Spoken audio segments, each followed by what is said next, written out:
Öncelikle İlk Haber Ajansı'na teşekkür ediyoruz. Bize böyle bir fırsatı tanıdıklarından dolayı. Zahireciler borsasındaki bu seneki piyasa biraz içler acısı. Ürünün az olması, rekoltenin geçmiş yıllara nazaran biraz daha düşük olmasından dolayı piyasada şu anda büyük bir fiyat artışları var. Şu anda hali hazırdaki fiyatlarımız normalinde geçen sene kışın ki trendin o aşamasında. Normalinde kışın fiyatlar yükselir, piyasa açıldığı zaman sezonda da fiyatlarımız düşer. Ama şu andaki sezondaki fiyatlarımız kışınki fiyatlar seviyesinde. O seviyede olduğu için şu anda özellikle tüketici sıkıntı yaşıyor. Mesela bu işin işte buğdayıdır, arpadır. İşte arpayı tüketen işte besicilerdir, hayvancılıkla uğraşan esnaflarımızdır. Buğday işi işte makarna sektörüdür, işte un sektörüdür. Direkt fırına ulaştıran işte un fabrikalarıdır. Bunlar şu anda buğdayı maliyetini yüksek buluyorlar. Yüksek olduğu için bu ileride zaten bu buğdayın bu fiyata yükselmesinden dolayı ileride bu fırınlara da, ekmeğe de yansıyacaktır. Bu yüksek fiyatlara binaen çiftçi gene sıkıntıda. Çiftçi gene yani ektiğini, yaptığı masrafının karşılığını alamıyor. Problem nerede o zaman? Problem şöyle bir şey. Şimdi Türkiye'de çiftçilik, tarım sektörü maliyeti çok yüksek. Yani gerek mazot olsun, gerek gübre olsun, gerek işçilik olsun. Bunun maliyeti çiftçi yani tarımla ilgilenen çiftçi kardeşlerimize maliyeti biraz yüksek oluyor. İşte devletin hali hazırdaki yönetimin ya da iktidarın bununla ilgili çözümleri olması lazımdır. Çözümler nedir? Gübreyi, mazotu, gerekirse maliyetini, gerekirse maliyetinin de altında çiftçiye sunacaksın. Yani çiftçiye bir alan açacaksın. Çiftçi bu işi profesyonelce bir şekilde yapmak zorundadır. Bizim Türkiye'de halihazırda coğrafi şekil yani coğrafi toprak olarak Avrupa'nın birçok ülkesinde yani halihazırda elimizde bulunan tarım alanı Avrupa'nın birçok ülkesinden büyük. Şimdi böyle bir alana sahip olan bir ülke bunu değerlendiremiyor. Halbuki biz bunu eğer tam olarak çiftçimize böyle olanaklarını tam olarak sağladığımız zaman biz bu sektörde birçok ülkeyi geçebilecek pozisyonda ve seviyedeyiz. Ama ne gariptir ki yıllardan beridir, yaklaşık 30 yıldan beridir elimizde faal olarak bulunan Atatürk Barajı'nın sulama sistemi tam kapasite ile çalışmamaktadır. Ve barajın yanında 2-3 kilometre, 4 kilometre, 5 kilometre mesafede olan birçok verimli arazi suyla bulaştırılamıyor. Tabii bu büyük bir sıkıntıdır. Bu artık yöresel politika mıdır?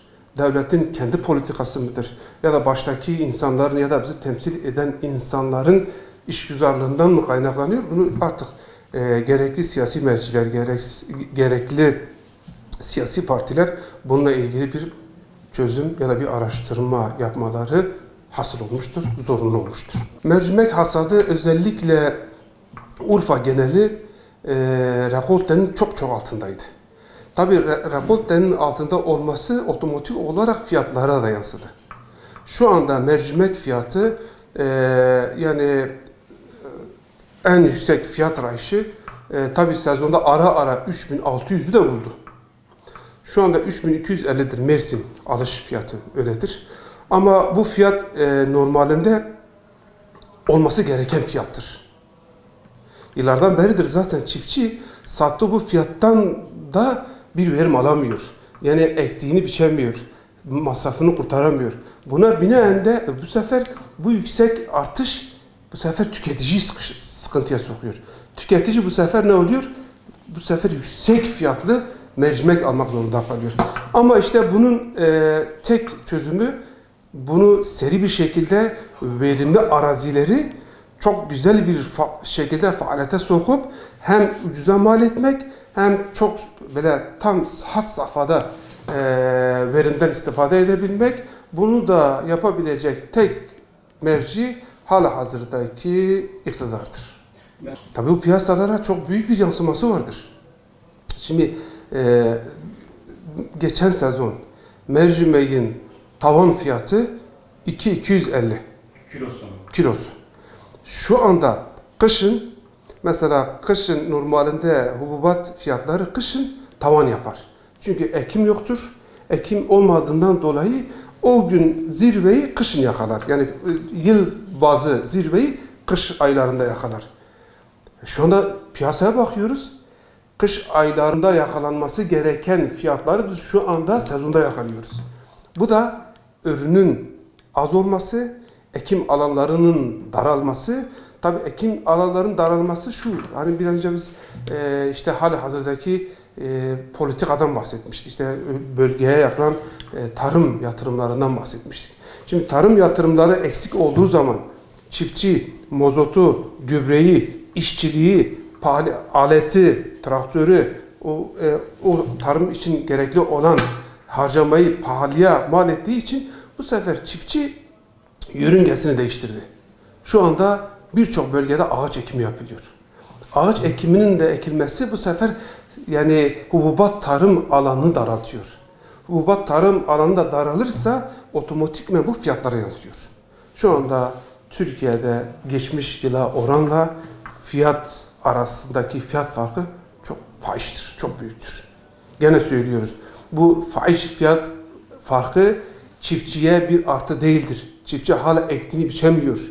Çiftçi gereken geliri alamıyor. Sadece ve sadece bu hormonsal büyüme piyasaları şoka sokmuştur.